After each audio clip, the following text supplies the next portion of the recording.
जोहार साथियों, आप सभी का स्वागत है हमारे YouTube channel education brings revolution में। आज की इस वीडियो में बात करेंगे किसानों के बारे में।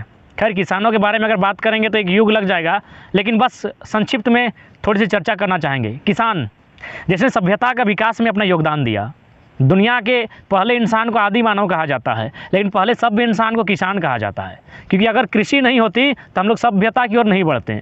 कृषि हुई, हमने एक जगह रहकर खेती करना सीखा, घर बनाया, परिवार बना, तब जाकर दुनिया में सभ्यताओं का निर्माण हुआ। नहीं तो हम लोग खाना बदोश थे, हमें कपड़ा पहनने की जानकारी नहीं थी, हम कच्चे भोजन खाते थे। लेकिन यदि दुनिया की स्थिति को किसी ने बदला है तो एक किसान ने बदला है। दुनिया का पहला वैज्ञानिक यदि कोई है तो किसान है। लेकिन आज दुर्भाग्य की बात है, वही किसान दर बदर की ठोकरें खा रहा है। और भी किस देश में? जिस देश में भारत, जिसके बारे में कहा जाता है भारत किसानों का देश है, उस देश में आज किसानों की स्थिति अत्यंत दुर्लभ है।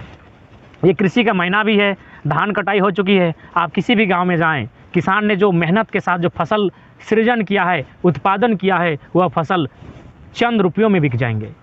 तो यही आज देश का सबसे बड़ा मुद्दा है, किसान की स्थिति। आज किसान की आत्महत्या बढ़ रहे हैं। अगर आप किसी को पूछें, किसी भी नौजवान से जो पढ़ रहा है, लिख रहा है, तो उससे पूछेगा कि वो क्या बनना चाहता है, वो पहले कहेगा या तो हम साइंटिस्ट बनेंगे, डॉक्टर बनेंगे, इंजीनियर बनेंगे, सीईओ बनेंगे, बहुत पोस्ट की बात करेगा, बड़े बड़े ख्वाबों की बात करेगा कि वो बनना चाहता है। अच्छी बात है, उसके सपने का हम भी सम्मान करते हैं। फिर उससे पूछिए, यदि मान के चलिए वो इंजीनियर ही बनना चाहता है, तो आप इंजीनियर क्यों बनना चाहते हो, उससे पूछिए। वो कहेगा कि मेरी बुद्धि तेज़ है, मैं इंजीनियरिंग के लिए फिट बैठता हूँ क्योंकि मैं तेज़ हूँ, मेरा दिमाग तेज़ है। उससे अगला क्वेश्चन कीजिए, आपका दिमाग तेज़ क्यों है? तो वो कहेगा, निस्संदेह कहेगा कि मैं अच्छा एक्सरसाइज करता हूँ, मेरी फिजिकल ठीक ठाक है, इसीलिए मेरा दिमाग भी तेज़ रहता है। अब उससे अगला क्वेश्चन किया जाए कि आपकी फिजिकल ठीक क्यों है, तब वो कहेगा मैं अच्छे भोजन करता हूँ, मैं संतुलित आहार लेता हूँ, मैं भोजन ठीक से करता हूँ, मैं भोजन अच्छा से खाता हूँ, इसीलिए मेरा शरीर ठीक है, और शरीर मेरा स्वस्थ है इसीलिए मेरा मस्तिष्क स्वस्थ है, और मेरा शरीर स्वस्थ है इसलिए मेरा मस्तिष्क स्वस्थ है, और जब मेरा मस्तिष्क स्वस्थ है यानी दिमाग स्वस्थ है तो इसलिए मैं तेज़ हूँ, और तेज़ हूँ इसीलिए मैं इंजीनियर बनना चाहता हूँ। और लास्ट में वो क्या कहेगा? भोजन, कि मैं भोजन अच्छा करता हूँ इसलिए मेरा शरीर ठीक है, मेरा शरीर ठीक है इसलिए मेरा दिमाग ठीक है, मेरा दिमाग ठीक है इसलिए मैं तेज़ हूँ, और तेज़ हूँ इसीलिए मैं इंजीनियर डिजर्व करता हूँ। यानी अंतिम पायदान पे क्या है? भोजन। बस यही तुम्हें कहना चाहता था। भोजन कौन उत्पादन करता है? किसान। यानी यदि आप इंजीनियरिंग तय करते हैं, आप मेडिकल विभाग को तय करते हैं, चाहे आप साइंटिस्ट बनते हैं, आप भोजन के दम पर, आपके अंदर जो ऊर्जा है, आपकी जो शक्ति है, वो भोजन के कारण है। वो भोजन निर्माण कौन करता है? एक किसान। लेकिन आज देश में सबसे बड़े, सबसे दुख के साथ कोई जी रहा है तो केवल एक किसान जी रहा है। लेकिन प्रश्न ये भी उठता है कि सरकारों इतना कुछ करती हैं तो किसानों के लिए कभी क्यों कुछ नहीं करती है? किसानों के लिए सरकार कुछ करती क्यों नहीं है? यह प्रश्न जरूर खड़ा होता है। तो इस प्रश्न का मैं उत्तर देना चाहूँगा। भारत देश में नियम कायदे कानून कहाँ बनते हैं? संसद में बनते हैं। संसद में कौन बैठते हैं? देश के बड़े बड़े नेता बनते हैं। और नेता वे कब बनते हैं? जब जिनके लाखों करोड़ों फैन फॉलोअर्स हों, वही लोग नेता बनते हैं, वही लोग संसद तक पहुंचते हैं, वही लोग नियम बनाते हैं। अब यदि बताइए वो किसान के हित करने लगे, वो किसानों के हित में कानून बनाने लगे, तो किसान का बेटा तो खेती में रम जाएगा, किसान का बेटा तो खेती से ही मज़े में आ जाएगा, किसान का बेटा तो खेती करते ही संतुष्ट हो जाएगा कि मेरी अच्छी खासी इनकम होने लगी है। तो बैनर कौन छापेगा? झंडे कौन ढोएगा इन नेताओं के? इनकी रैलियों में नारे कौन लगाएगा? इनकी रैलियों में भीड़ कौन जुटाएगा? इसीलिए यकीन मानिए, ईमानदारी से कह रहा हूँ, आज अगर किसान की स्थिति खराब है तो खराब नहीं है, जानबूझकर खराब की जा रही है ताकि किसान का बेटा केवल भोजन करने तक सीमित रहे। उसे फ्री में हम भोजन दे देंगे, उसका देखिए खेत आज बंजर होने लगा है। जहाँ हम लोग बैठ के वीडियो बना रही है, एक बाध खेत है, लेकिन आज लगभग यहाँ 90% खेती नहीं होती है, 2-4 खेतों में खेती होती है। तो प्लानिंग है।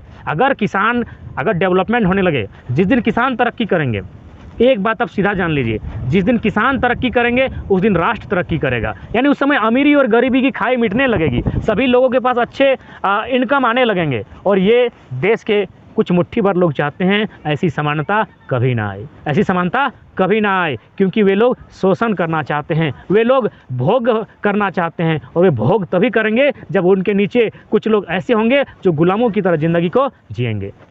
इसलिए किसानों के हित में कानून नहीं बनाए जाते हैं कि कहीं किसान डेवलपमेंट कर गया तो भैया झंडे बैनर नारे कौन लगाएगा नेताओं की रैलियों में। स्वामी विवेकानंद ने कहा था देश के महान संत स्वामी विवेकानंद ने कहा था कि यदि किसान का बेटा स्कूल कॉलेज नहीं जा पाता है तो स्कूल कॉलेज को चाहिए वह खेतों की पगडंडियों को लांघते हुए किसान के बेटे तक जाए और उसे शिक्षित किया जाए।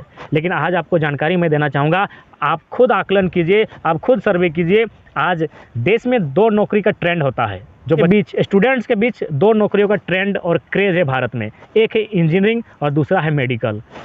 आई थिंक इंजीनियर जो है उसकी फ़ी, इंजीनियरिंग करने की फ़ी 10 लाख प्लस के आसपास है और मेडिकल तो लगभग 25 लाख से प्लस है।